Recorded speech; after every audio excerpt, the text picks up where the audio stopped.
The Champions League game is always hard, new game, and obviously if they play against Real Madrid here in Bernabeu, they always want to beat us. So we had a complicated game, happy with the win. And you've been here for a month and a half now. How well have you settled in with your new teammates? No, very well. You know, obviously in the beginning it's a new start. It's getting used to the team, to the players, the way of training, way of playing. But I feel really good in the team, very happy, and work really well with them. So it's good that after we have results on the pitch as well. And what an atmosphere tonight. Just how special is it playing at the Santiago Bernabeu?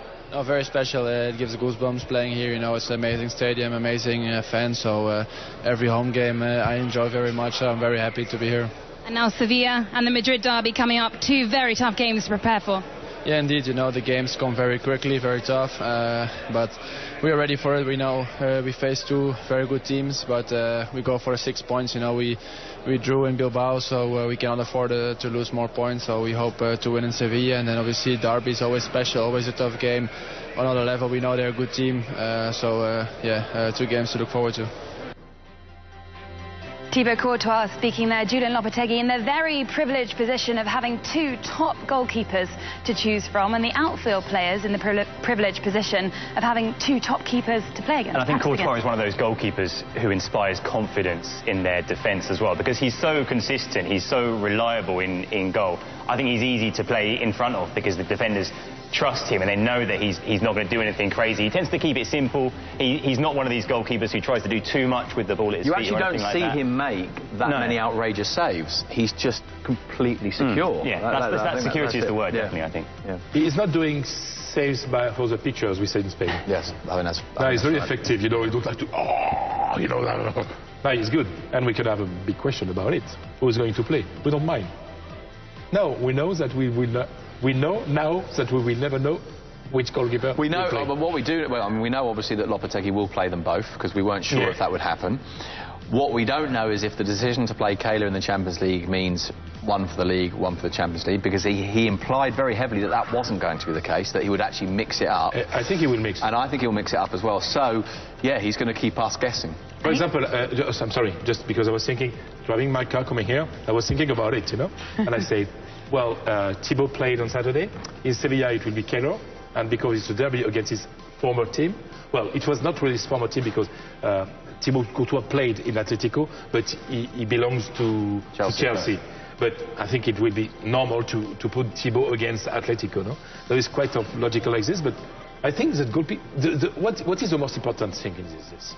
First of all, we have some people don't know that Julian Lopetegui was a goalkeeper. He knows better than anyone. It's worth adding something to this, by the way, before you carry on. Yeah, Julian Lopetegui was a goalkeeper who spent a huge amount of his career as a substitute goalkeeper. Yeah. He knows what it's like to sit on the bench. He knows what it's like to be inactive. He went to the World Cup with the Spanish national team and didn't play. He spent a lot of time at Barcelona not playing. Where he played regularly was at Rayo Vallecano. So he's a goalkeeper who not only knows what it's like to be a goalkeeper, but knows what it's like to be a goalkeeper who doesn't get minutes. That's a key part so of this. He knows how to manage this. Yeah. And what we want effective, we want very good goalkeepers. This turnover, the question, is this turnover affecting the goal Courtois and Keylor Navas? The answer is no. Certainly not negatively. We heard him there. He said he was happy with his teammates. He said he got goosebumps when he played at the Bernabeu. He's clearly happy here in Madrid. Yeah, I mean, in all of these kind of scenarios, there's always a timing element, which is that players are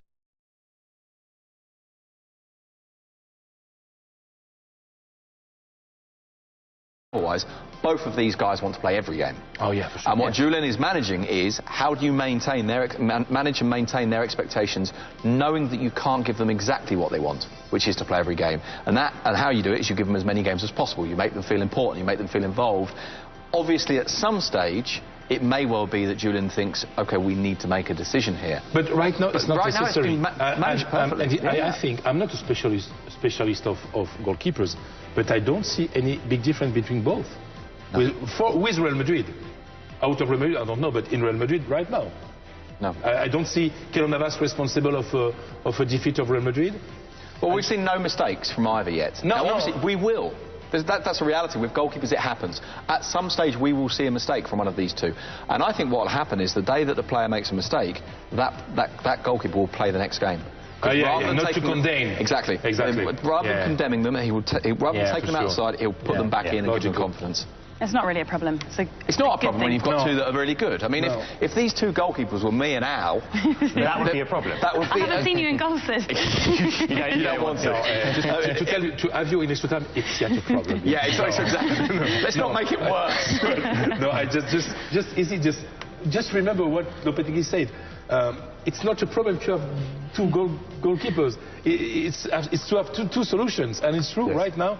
And the gap, if thank God it will not happen, but if Courtois is injured, Navas has a high level to play every single game for Madrid. And if Navas is injured or have a bad moment, Courtois is able to play a high level. Last season, with all my respect for Kiko Casilla, but there was a big gap between the level of Navas and the level of the substitute who was Kiko Casilla. Well, it's time now to take a look at the results of all the match day 5 fixtures which took place over the weekend. Huesca lost 1-0 to Real Sociedad, and with their stadium now reopened, Rayo Vallecano lost 5-1 to Alaves. Celta drew 3-3 with Valladolid. Eibar won 1-0 against Leganés. Getafe lost 2-0 to Atletico Madrid. Real Madrid, Espanyol 1-0 at the Bernabeu. Sevilla, our next opponents, they thrashed Levante 6-2. It was a goalless draw in the Valencian derby. It was 2 goals apiece for Real Betis and Athletic Club, and Barcelona also drew 2-2 with Girona. And after match day 5, Real Madrid now level on points with Barcelona. Well, after a well-earned day off on Sunday, it was straight back to work at Ciudad Real Madrid on Monday. Julen Lopetegui with every player available except for Dani Carvajal, who trained inside, but lots of options, lots of healthy competition. Yeah, I mean, that's the thing, isn't it? When you've got a squad this good, when you've got this many good players, you can rotate through the side. The real impact of rotation will be seen, I think, in March, April and May rather than now. I mean, because, for example, let's say, for argument's sake, Real Madrid hadn't won against Espanyol, you'd be thinking, oh, shouldn't have rotated. But that rotation may well have an impact later on in the season, which it's not immediately obvious. The correlation isn't immediately clear. Madrid will rotate. If you allow me, just to remember people that Real Madrid played and won against Espanyol without any single minute of Marcelo, without any single minute of Bale, with just 60 minutes of Benzema. Yeah, with Kroos not even in the squad. You know, in May it will be very important. Which should help prevent injury.